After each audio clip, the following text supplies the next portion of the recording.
Southwest Airlines announced it will soon begin charging customers to check luggage. The new fee is just one of the changes the carrier is making as it tries to improve profits. Fox 4's Alex Boyer is live with the financial forecast for Southwest and other airlines too. Alex.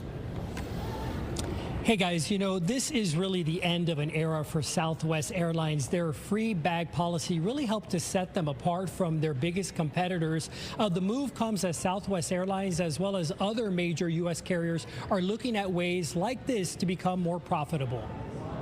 It's the talk around the baggage carousel. Change is good, but I don't think that change is good. They should just keep it like it is. Dallas-based Southwest Airlines announced its famous Bags Fly Free policy is coming to an end. Southwest customers who are not A-list preferred members or traveling business select will have to pay to check a bag. With the economy the way it is, there sometimes have to be changes. Southwest has faced growing pressure from investors. Elliott Investment Management holds more than 10% control in the airline, giving it more leverage over business decisions and the power to call special shareholder meetings.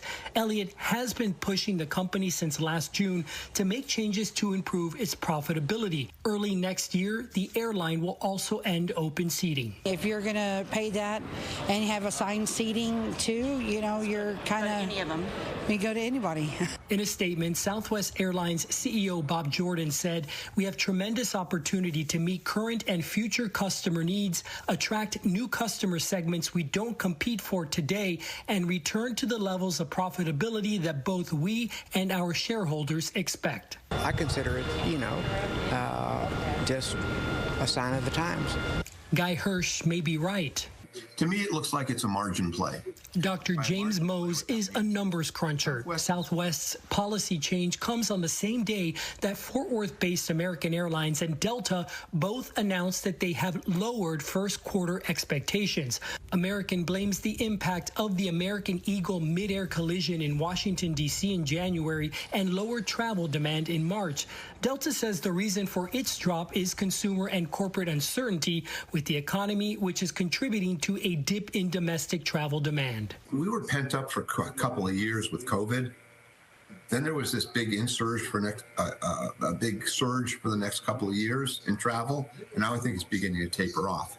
That combined with some of the accidents and the problems with TSA, they're all struggling.